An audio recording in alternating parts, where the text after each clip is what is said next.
దయచేసి ఛానల్ని సబ్స్క్రైబ్ చేయండి.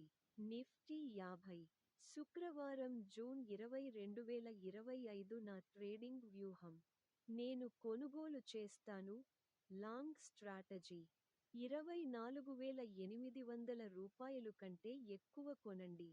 మొదటి లక్ష్యం 24,900. రెండో లక్ష్యం 25,140. నష్టాన్ని ఆపండి. 24,760. నేను అమ్ముతాను. చిన్న వ్యూహం 24,780 రూపాయలు కంటే తక్కువ అమ్ముతాను.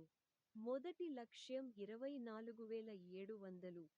రెండో లక్ష్యం 24,600.